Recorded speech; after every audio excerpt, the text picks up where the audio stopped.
Ya. Monggo yang pertama saya beri kesempatan untuk memaparkan sedikit terkait bidang kaderisasi Rijal Ansor yang kali ini akan dipaparkan oleh beliau Gus Ilham Khalili Iskandar. Kalau semanggakan. Allahumma shalli ala Muhammad. Assalamualaikum warahmatullahi wabarakatuh. Innal hamdalillah nahmaduhu wa nasta'inuhu wa nastaghfiruhu wa na'udzu billah min shururi anfusina wa min sayyiati a'malina. May yahdihillahu fala mudilla lahu wa may yudlil fala hadiya lahu. Wa sallallahu ala sayyidina wa maulana Muhammad sallallahu takulana min ahli salamati wal najah min ad-dunya ila al-akhirah. Wasallimu tasliman katsiru amma ba'd.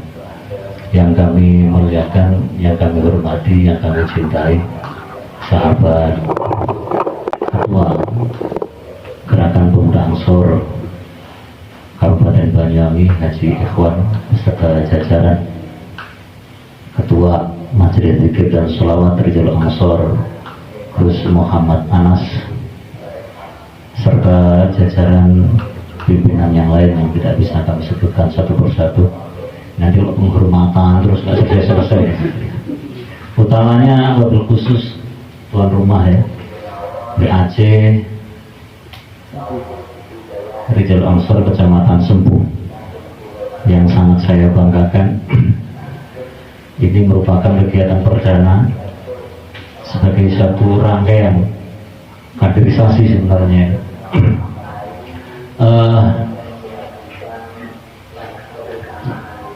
Bidang kaderisasi ini kenapa menempati urutan yang pertama dibanding dengan yang lainnya? Karena inti daripada organisasi itu ada di kader ya. Apalah artinya sebuah organisasi apabila tanpa kader? Dan kita tahu bahwa apa yang ada di Nahdlatul Ulama itu ada dua macam, ada kader yang jamaah, ada kader di jamiah yang biasa kita kenal struktural dan kultural. Sebenarnya kita tidak heran apabila melihat survei statistik yang dilakukan oleh internal Nahdlatul Ulama bahwa warga NU itu mencapai kurang lebih sekitar 120 juta. 120 juta itu manusia kabeh. Manusia kabeh 120 juta. Kalau ono Pak negara organisasi sing punya anggota mencapai 120 juta. Saudi Arabia yang menjadi selama ini menjadi ikon Islam itu hanya 40 juta. Uni Emirat Arab yang terkenal dengan kekayaannya itu hanya kurang lebih sekitar 20 juta. Jadi sebenarnya NU ini lek gelem. Ini goro dia. Ini goro NU. Ini goro NU. Jadi gelem. Tapi ya itu karena NU itu berangkat dari jamaah. Artinya bagaimana? Keberadaan Nahdlatul Ulama ini sebagai sebuah organisasi ini hanya merupakan sebuah wadah sebenarnya. Karena NU secara jamaah ini sudah ada sebelum NU itu lahir. Jadi Mbah Hadratus Syekh Hasyim Asy'ari itu hanya mewadahi saja sebenarnya. Hanya mewadahi sekian banyak umat muslimin, umat Islam. Makanya di dalam kitab Risalah Ahlussunnah wal Jamaah beliau secara tegas itu menyampaikan bahwa dulu Ahlul Jawa, jadi bahasanya Mbah Hasyim di kitab Risalah itu Ahlul Jawa. Ahlul Jawa itu siapa? Ahlul Jawa yang dimaksud Mbah Hasyim itu ya Nusantara ini. Bukan Jawa, Pulau Jawa bukan. Tapi yang dimaksud Ahlul Jawa itu Nusantara, mulai dari Indonesia, Pulau Jawa di sebelah selatan sampai di Patani Thailand, kemudian ke timur sampai di mana itu? Tiduri. Ya Filipina bagian selatan, Mindanao. Itu semua disebut sebagai Ahlul Jawa. Oleh karena itu kalau ada ulama-ulama yang datang ke Mekah berasal dari kawasan ini sebagai ulama Jawa, ulama Jawi. Sayangnya ketika terjadi Perang Dunia ke-1, Turki Utsmani yang berhasil dikalahkan oleh Inggris dan sekutunya. Nah pada waktu itu kebetulan Turki Utsmani bersekutu dengan Jerman. Ketika bersekutu dengan Jerman, maka Jerman kalah. Pemenangnya adalah Inggris dengan Amerika. Nah, Turki Utsmani pun jajahannya ini juga masuk ke kekuasaan, masuk dalam pengaturan daripada pemenang perang pada waktu itu. Oleh karena itu pada 1918, 1920 terjadilah tragedi revolusi besar-besaran yang ada di Saudi. Sebenarnya namanya dulu bukan Saudi, Hijaz. Dulu namanya Hijaz. Makanya komite yang dibentuk oleh Mbah Wahab Basrullah untuk menghadap kepada Raja Saud pada waktu itu disebut sebagai komite Hijaz. Nah, kenapa kemudian sekarang jadi Saudi Arabia? Ya karena itu Saud, keluarga Saud. Jadi negara Saudi Arabia itu punya keluarga Saud. Di luar keluarga Saud jangan macam-macam. Di Saudi itu sendiri itu ada dua kelompok besar yang namanya Alus Saud dan Alus Sheikh. Nah, Alus Saud ini adalah keluarga kerajaan, pemerintahan, umaroknya lah. Nah, Alus Sheikh ini adalah ulama-ulamanya. Dan kebetulan ulama-ulamanya ini adalah dipimpin oleh Muhammad bin Abdul Wahab. Muhammad bin Abdul Wahab. Jadi Muhammad bin Abdul Wahab ini cerdas tapi licik sebenarnya. Cerdas tapi licik. Ya itulah orang tuh kalau pinter, kalau tidak baca sholawat ya begitu itu. Bahaya, lecek katanya. Tapi Ustaz kan sampai yang dari Rijal Ansor ini nggak ada yang lecek sebenarnya. Tapi lecek. Lecek tapi lecek. Makanya dibutuhkan pekaderan itu ya. Kita dari anggota jamaah kita menjadi anggota kader. Ini bagaimana ceritanya? Nah, pengkaderan itu ada dua. Pengkaderan sifatnya formal, yaitu yang biasa kita sebut dengan dirosah. Dan rupanya ini dirosah ini belum begitu populer ya, terus ya, belum populer karena emang alhamdulillah.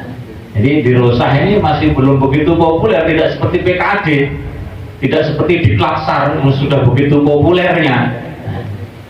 Saya itu tidak pernah ikut di Klaksar, tidak pernah ikut ini, tapi saya tukang baiat orang di Klaksar. Aneh saya itu. Nah, itu kalau ada PKD, saya tidak pernah ikut PKD, tapi saya punya banyak sertifikat PKD karena saya tukang baiat orang PKD. Jadi begitu. Jadi alhamdulillah. Jadi itu yang pertama, kaderisasi yang bersifat formal ini adalah dirosah. Jadi saya berharap ini alhamdulillah sembuh ya, tanggal berapa ya? Juni ya. Sampai Agustus antara. Ini nanti kita kontak-kontak saja siapa kita yang kalaupun tidak diminta hadir ya kita akan kelonong aja, masuk ada apa-apa no. Ini masuk materi. Apa pembeat?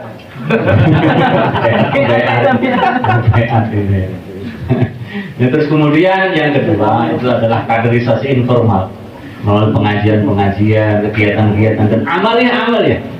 Dan kita harus tahu bahwa Rijal Ansor ini lahir dari gerakan pemuda Ansor, dari anak Ansor. Jadi aneh angsor karena pada waktu itu berangkat dari keprihatinan para ulama, sesepuh-sesepuh kita, bahwa kok angsor begini ya, angsor begini, malah cuma baris-baris doa ya bahasa mereka, dan seterusnya, buka kitab berbudak, ngaji gak iso, kalau mimpin tahlil gak iso. Nah akhirnya berangkat dari situ. Kiai-kiai itu manggil para lora, para gus dan sebagainya supaya untuk membentuk sebuah wadah organisasi yang bertugas pokok melakukan internalisasi maupun ngerti orang menurut saya nggak panggil itu rada keren nih masalah canggung ini paling itu keren pak masalah mulai kulon itu malah nggak seneng kalau ansor aja pakai kita enom aja ada ya wis tuh enom melungsungi jadi kulon itu mereka melungsungi jadi apa itu tugas pokok utama kita itu adalah internalisasi hampir semua hal yang terkait dengan kegiatan itu Ansor itu tidak bisa lepas dari kaderisasi. Jadi kita ketemu seperti ini dalam rangka kaderisasi. Kaderisasi itu ada dua. Yang pertama adalah peningkatan kualitas sumber daya manusianya. Terus yang kedua rekrutmen. Terus ayo dijak seakeh-akeh wis gitu. Semua dijak itu namanya rekrutmen. Nah nanti kalau sudah masuk ini kita adakan peningkatan kualitas sumber daya manusianya. Secara formal kita bisa meneliti PKD, secara informal kita bisa membuat kajian-kajian. Maka ini sudah lengkap nih. Ada yang ahli fikih itu ada Kiai Kamal. Kalau saya itu ahli apa? Ahlinya. Korduo. Jadi itu ya.